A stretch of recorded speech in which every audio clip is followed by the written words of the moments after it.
le premier sur la liste, on l'a évoqué tout à l'heure, c'est effectivement la suite de Dexter, Dexter Résurrection, parce que non, il n'était pas vraiment mort. Et donc, on va retrouver Michael C. Hall. Et aussi, je crois, ils viennent d'annoncer Peter Dinklage de Game of Thrones au casting. Moi, je compte les jours. Hein. Franchement, j'ai le calendrier. Je regarde les photos de tournage. Non, je suis super excitée. Super excitée de retrouver Dexter. Parce que Dexter New Blood, on l'avait retrouvé déjà plus âgé, dans un autre contexte, dans une autre ambiance. C'était plus Miami, c'était le Groenland ou un truc comme ça. Enfin, c'était de la neige. Et c'était l'Alaska, non, ouais, ou l'Alaska. l'Alaska. Je pense que c'était plus l'Alaska, t'as raison. Et franchement, j'avais trouvé ça plutôt bien. Donc je lui fais confiance en fait, parce que il incarne tellement bien Dexter, et je trouve que le monologue est toujours très bien écrit. Et d'ailleurs, je suis étonnée du coup que ce soit pas plus facile de rentrer dedans et d'avoir les codes, parce que je trouve que le monologue est plutôt clair, même dans le préquel. Donc j'ai vraiment vraiment hâte de savoir ce qu'il va faire, qui va rencontrer, quel méchant il va avoir en antagoniste. Et je suis contente aussi qu'il soit pas mort, parce que j'étais très mécontente de cette fin, qui était un peu genre vengeance et réparation pour Stéphanie. Parce que c'était un peu genre quand même c'était un personnage de méchant que tout le monde aime. Bon on va le tuer, c'est mieux. Non. non, pas besoin de morale. Marc, Émilie, du coup, vous qui aviez regardé Dexter. Moi, vraiment, je l'ai dit, j'en ai un petit peu marre qu'ils épuisent le filon. Néanmoins, le retour de Michael C. Hall est associé à Peter Dinklage et Uma Thurman. Ça fleure bon quand même. Au moins, on sait que ça jouera bien. Et franchement, c'est déjà ça. Vu ce qu'on s'enquille, c'est déjà ça. J'ai plus de chances que je commence Dexter Résurrection que je continue Dexter les origines, à mon avis. Mais pareil, oui, Michael C. Hall, du coup, retour plein dans le centre de la série, ça m'intéresse. Après, j'ai très peur encore de comme disent les Américains, qui jump the shark, donc qui saute le requin, c'est-à-dire en référence à un fameux épisode de Happy Days où Fonzie était sur un requin. C'est-à-dire qu'en gros, qu'il fasse n'importe quoi avec le scénario et que ça parte encore en vrille dans tous les sens. Attendez, il est mort. Finalement, il est à nouveau pas mort, il revient. Totalement. Tu vois, ou je sais pas, où il change d'apparence physique, il se fait transformer le visage, tu vois, je sais pas, n'importe quoi. L'explication. Oui, on le voit dans au début. Après, c'est vrai qu'on l'a pas vu mourir. Bien sûr, mais ça, c'est toujours le truc des séries. C'est genre, tant que tu le vois pas, Contrairement mourir. à Prison Break, je le répète. Voilà. Donc, j'ai quand même un peu de méfiance, j'avoue, mais. C'est les mêmes à l'écriture. Moi, je leur fais confiance. Alors, on a parlé d'elle tout à l'heure, elle s'est pris un gros tacle dans la figure. Sarah Michelle Gellar, la copine de Stéphanie, qui va être de retour, a priori, même si c'est pas totalement annoncé, mais quand même là, ça sent plutôt bon, dans une suite de Buffy. Juliette, oh là là, je laisse la souffleuse de verre. Ce souffle, venez d'éliminer. Non, mais vous savez que Friends, c'est ma série préférée de tous les temps. Ah bon? S'ils avaient annoncé une suite, je sais pas si j'aurais été heureuse. Y compris à l'époque où Matthew Perry était encore parmi nous. Parce qu'en fait, à un moment, arrêtez. Arrêtez, ne touchez pas. Arrêtez de vouloir faire des suites, des préquels, des machins. Non, en fait, je ne vois pas l'intérêt. J'aime beaucoup Sarah Michelle Gellar. Elle a, j'imagine, plein d'autres propales. Ne reviens pas, ne refaites pas Buffy. Ça sert à rien. En plus, à l'époque, la série était déjà en avance sur son temps, sur le féminisme, sur le girl power. Je vois pas ce que tu vas pouvoir nous ajouter de plus, en fait. Juliette. Moi, je suis un peu plus partagée. Bon, je suis pas je ne fais pas partie de cette belle communauté de grands fans de Buffy. Moi, j'étais team Charmed, ok. Ça, c'est dit. Néanmoins, donc j'ai pas tout vu de Buffy d'ailleurs. Moi, déjà, refaire Buffy, je trouve que c'est bien qu'il y ait Sarah Michelle Gellar. J'aurais trouvé que la preuve avec Charmed, ils ont refait Charmed, mais sans aucune des actrices principales. C'était censé être un reboot /suite / même univers. Franchement, c'était catastrophique. Donc, heureusement que Sarah Michelle Gellar revient, quitte à refaire un reboot. Une suite. C'est une suite de Buffy. Sinon, je vais me faire taper sur les doigts. Moi, au contraire, je dirais pas que je trouvais ça indispensable. Par contre, je pense que ça peut être une bonne idée s'ils exploitent bien le filon. C'est-à-dire qu'il y a un héritage Buffy. Buffy, justement, les gens s'en sont emparés ces 20-30 dernières années pour dire c'était justement une série en avance sur son temps qui disait beaucoup de choses de l'empowerment des femmes, du féminisme et tout. Donc moi, je suis assez curieuse de savoir comment est-ce qu'ils vont réussir à être à nouveau en avance sur leur temps en 2025 puisque alors les choses ont beaucoup changé, mais la cause féministe n'est pas terminée. Voilà, donc du coup, je suis assez curieuse de voir comment est-ce qu'ils vont réussir à créer, parce que je suppose que Sarah Michelle Gellar, elle va faire office de mentor. Et donc, du coup, comment est-ce qu'ils vont réussir à faire ça ? Et autre chose, c'est que depuis Charmed, depuis Buffy, depuis la génération trilogie du samedi, moi, je trouve que ça manque au paysage audiovisuel d'avoir justement des bonnes séries de vampires, des bonnes séries de sorcières. Moi, honnêtement, c'est un truc dont j'étais fan et dont je suis toujours fan. Il y en a quelques-unes qui sortent, mais elles font un peu flop, quoi. Il n'y a rien d'aussi marquant. Donc, en fait, s'ils arrivent à faire une bonne série de vampires en 2025, moi, rien que pour ça, ça m'intéresse. Okay. Alors oui, ça porte le sceau Buffy. Avec un peu de créativité, ils arriveront à en faire une nouvelle... Je comprends ton enthousiasme, Juliette, mais j'ai peur que Buffy soit un tel... C'est fort, enthousiasme. Quand même. Enfin, en tout cas, elle laisse sa chance au produit. Voilà. Mais j'ai peur que ce soit un tel objet culturel de son époque et aussi justement en avance que ce sera très dur à refaire. Et n'oubliez pas aussi qu'il n'y aura pas de Joss Whedon. Oui. Et que, qui était le créateur, le créateur de la série. Et que, pour des raisons légitimes, par rapport à ce qu'il a fait, mais en fait, du coup, sans Joss Whedon, Buffy, je pense que c'est beaucoup moins intéressant aussi. Mais il n'y aura pas le gars aussi, son sidekick, son meilleur pote. David. Ouais. David Boreanaz. Non. L'acteur. Son meilleur pote dans la série Le Petit Brun. Ah, Alex. Ouais. Qui a eu des casseroles au fesses. Oui, c'est vrai. Voilà. Aussi. Donc, ouais, à mon avis, Buffy sans Joss Whedon en 2025. J'ai un petit doute quand même. Steph, est-ce que tu es prête à revoir Sarah Michelle Gellar ? Alors non, je n'étais déjà pas prête à l'époque. Non, mais j'admets que Buffy, c'est une bonne série, mais en fait, je suis plus team préquel, c'est-à-dire que je me demande plus, là c'est un avis vraiment purement personnel, c'est-à-dire que pour un personnage, j'ai plus envie de savoir d'où il vient, pourquoi il en est arrivé là, voilà, quelle a été sa vie avant, que de me dire, quand j'ai quitté un personnage, souvent en plus la fin, les fins sont faites pour que tu t'attendes pas à une suite. Donc je me demande pas, et tiens, dans 20 ans, qu'est-ce qu'elle ferait C'est pas toi qui as défendu Dexter Résurrection il y a 3 minutes. Oui, mais je me demande pas ce qu'il va devenir, parce que pour moi, il sera... Pour moi, j'attends la même chose, si tu veux. J'attends Dexter. Ouais. J'attends pas Dexter qui s'est marié, qui a 3 enfants et un chien, tu vois. Et là... c'est moins intéressant. Voilà.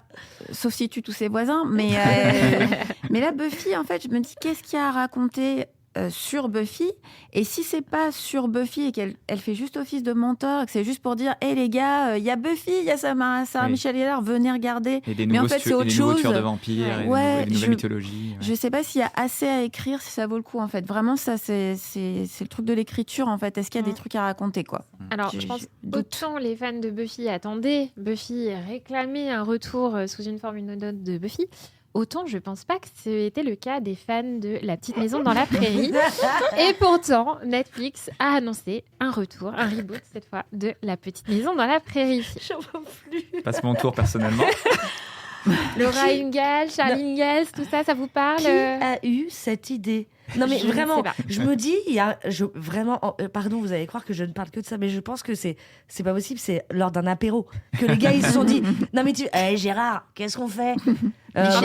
Franchement, cette annonce-là, elle serait sortie un 1er avril, c'était pareil. Ah, mais on l'aurait pas cru. Ouais. C'est... moi je pense que ça c'est la décision, elle a pas eu lieu à un apéro, mais quand ils ont fait les comptes chez Netflix, c'est qu'ils se sont dit putain ça va nous rapporter une thune, parce qu'en fait la petite maison est dans le pré. Ok, Karine Marchand. Ouais, désolée, je sors des portraits là. Voilà, La Petite Maison dans la Prairie, en fait c'est quand même un truc qui cartonne, mais qui ne cesse de cartonner. Nous on le voit, qui travaillons tous les jours sur la matière télé. Ça continue de cartonner, la moindre info qu'on sort autour d'une anecdote de tournage et tout, mais ça fait des audiences de dingue. C'est pas pour rien que c'est toujours programmé à la télé tous les jours. Donc à mon avis, c'est plus une décision business que philosophique. Moi, La Petite Maison dans la Prairie, c'est pas tout à fait ma génération, donc voilà. Néanmoins, je pense que peut y avoir des choses intelligentes à raconter s'ils arrivent à prendre le virage de la modernité, parce que c'est quand même, tu vois, de l'archéologie là, à ce stade-là, La Petite Maison dans la Prairie. Donc, du coup, ce qui serait pas mal, c'est qu'il y a quand même sur les séries américaines, on fait beaucoup de séries sur les grandes villes américaines, sur ce qui se passe dans les grandes villes. aujourd'hui, il commence à y avoir une contre-programmation de ce qui se passe. On refait des séries de cow-boys, de ce qui se passe dans les ranchs, you know. L'excellente Ma vie avec les Walter Boys. Alors oui, je pensais plutôt à l'Aube de l'Amérique ou même... Je préfère les Walter Boys aussi. Non, mais effectivement, dans le côté, on va voir les petites villes, la campagne. Exactement. Et là, je trouve qu'il y a peut-être quelque chose à dire de l'Amérique rurale, très très rurale d'aujourd'hui. Il y a peut-être des choses à nous montrer. Et puis c'est comme pour moi, ce serait compléter aussi peut-être le portrait des États-Unis. Les États-Unis, justement, c'est pas que les grandes villes, c'est pas que Hollywood, c'est pas que Miami. Donc il y a peut-être des choses à dire. Je pense que tu prêtes beaucoup d'intentions artistiques et politiques. Ouais. Ça s'appelle l'espoir. Parce que là, tu viens de décrire l'Amérique qui vote Trump. C'est ça, c'est exactement ce que j'allais dire. Je pense que tu rêves d'une... Mais ce serait très intéressant, une série populaire qui parle de l'Amérique trumpiste. Ce serait très intéressant. Mais ce sera pas ce projet-là. Mais je pense pas que ce sera aussi politique. Mais par contre, je pense que Netflix, quand ils font leurs études de marché et qu'ils ont probablement décidé ça avant l'élection de Trump, même s'ils l'ont annoncé après, c'est qu'ils voient qu'il y a quand même aux États-Unis une énorme montée justement des adhérents de Trump et que ça, c'est l'Amérique rurale, c'est pas l'Amérique des grandes villes. Et donc, ils se disent... Ah mais c'est vrai qu'on a oublié de faire des séries pour eux quand même. Et donc du coup, pour moi, l'idée, c'est pas de faire une série politique sur qu'est-ce que c'est que la vie rurale aujourd'hui.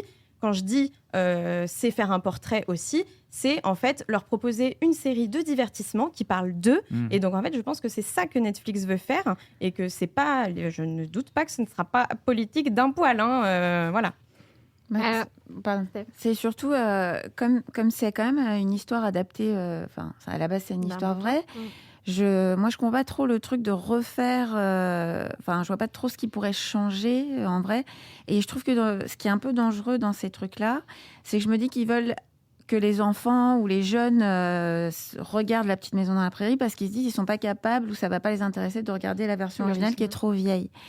Et je sais pas si c'est un truc qui a changé, mais moi, quand j'étais petite, je regardais des trucs qui étaient beaucoup plus anciens, qui n'étaient pas du tout de mon époque, et j'arrivais à me retrouver dedans, en fait. J'ai pas forcément envie qu'on me parle de politique actuelle ou d'enjeux actuels. J'ai envie qu'on me raconte une histoire qui se tient avec des beaux personnages. Donc là, l'histoire, elle est belle en soi. Alors, il y a des trucs sûrement qui sont un peu à l'image, ne passent pas. Mais je trouve ça dommage de refaire un truc qui est très identifié et qui a une histoire qu'on ne peut pas vraiment changer. Je ne comprends pas trop l'intérêt. Je ne vois pas ce qu'ils veulent chercher par ça, mais pourquoi pas. Alors, il y a aussi les frères Scott, il y a aussi Prison Break, on en a déjà parlé là, donc on va peut-être pas trop s'y attarder. Il y a Malcolm aussi, qui devrait revenir sous une forme ou d'une autre. Bryan Cranston et Frankie Muniz sont attachés au projet. Tout ça me déprime. Non, mais vraiment, tout ça me déprime. On a énormément de scénaristes de qualité partout dans le monde. Enfin, on l'a vu grâce à Netflix, qui nous a fait découvrir des séries. Moi, j'avais jamais regardé autant. Non, mais c'est ça. On regarde du coréen, on regarde de l'espagnol, on regarde de l'italien, tout ça. Arrêtez avec les reboots. Mais là, Malcolm, c'est un peu un one shot, je crois, non? C'est ça? Ah ouais, mais ouais. Donc, non. Puis Bryan Cranston, je crois qu'il y a Bryan Cranston qui revient. Pourquoi pas? Malcolm, à la limite, pourquoi pas? Ouais. Ça va être dur de retrouver l'énergie de la série originale quand même. Mais... Malcolm, ils ont pris 20 ans dans la gueule. De faire une réunion comme ça, un peu instantanée. Pourquoi pas? C'est vraiment des personnages qui ont marqué. C'est ça. Des acteurs aussi qui sont populaires et que les gens aiment bien. Moi, s'il n'y a pas d'ouïe, je regarde pas. Je préviens direct. Et puis c'est un phénomène qui concerne aussi les films, puisqu'il y a Freaky Friday, on va avoir une suite de Freaky Friday, je pense que jamais on serait attendu à dire mais d'ailleurs on l'avait pas demandé. Voilà. Et est-ce que tu avais demandé une série préquelle et un spin-off de La Revanche d'une blonde sur Prime Video? Non, je l'avais pas demandé non plus, mais alors là sur ce projet-là, moi autant ça m'intéresse pas du tout de voir ça, les films je pense suffisent largement. Autant pour le coup les deux showrunners qui sont associés au projet, là où je me dis tiens ça peut donner quelque chose de sympa, parce que c'est Stephanie Savage et Josh Schwartz qui étaient à l'origine de Gossip Girl notamment. Donc je me dis pour le coup c'est le seul truc qui me hype moi perso, vraiment. Moi j'aime bien ce qu'ils faisaient à l'époque. Et pour le coup, eux, on faisait des idées de la créativité. Oui, et puis il y a une différence, c'est que c'est une série tirée d'un film. C'est-à-dire que le film, il dure 1h40, quelque chose comme ça. Donc en fait, on a juste 1h40 de la vie de cette personne. Donc je pense que tu as vraiment, pour le coup, des choses à raconter avant et après sa vie. Là où sur une série, je prends l'exemple de Dexter, il y a quand même 8 saisons. Donc on la connaît bien la vie. On connaît bien le gars. Il n'y a pas beaucoup d'épisodes par saison. Oui, mais ça n'empêche. Tu vois. Donc du coup, ça me hype pour le coup. Mais en plus, aux États-Unis, c'est vraiment culte, quoi. Donc ça s'explique qu'ils veulent faire un truc autour de ça. Dexter ou Non, La Revanche d'une blonde. C'est beaucoup plus culte que chez nous. Ouais. Enfin, Et t'as raison, Laurence, je pense qu'effectivement, l'univers Gossip Girl, La Revanche d'une blonde, il y a une compatibilité sur le côté pop et un peu ironique, on va dire, qui peut fonctionner, en fait. Ouais. Mais il faut qu'ils aillent loin. Et puis Reese Witherspoon, alors je ne sais pas trop quel est son statut dans le projet, je pense qu'elle est plutôt en tant que productrice. Pour le coup, elle produit quand même pas mal de choses. Elle choisit de qualité. Alors peut-être à part vous êtes cordialement invité, mais d'habitude j'ai tendance à trouver qu'elle choisit bien ses projets, notamment les séries qu'elle a fait, Big Little Lies, et il y avait aussi, je crois, Little Fire, c'était elle aussi. Je trouve qu'elle choisit bien ses projets et en tant que productrice, je trouve qu'elle a trouvé son truc aussi, donc ça peut le faire. Et ce qui est chouette, c'est que si elle est productrice, on n'est pas à l'abri d'un petit caméo, et ça c'est toujours cool. Moi j'aime bien les caméos. Merci Stéphanie d'être venue partager ton point de vue sur ce préquel de Dexter. Merci à vous. On verra le mois prochain si les auditeurs auront été convaincus ou non par tes arguments. Moi, je leur conseille de regarder en tout cas. Et on a noté que tu leur conseillais aussi de se refaire toute la série comme Émilie. Oui, en ce moment. C'est ce que je fais. Ouais, très bien. Et il est donc temps de conclure. Merci à tous d'avoir suivi ce nouvel épisode de Superstream. Merci à toute l'équipe. Stéphanie, Émilie, Juliette, Marc, Raphaël et Lucas en coulisses. Je vous donne rendez-vous le mois prochain pour un nouveau numéro. Merci Laurence. Merci. Ciao.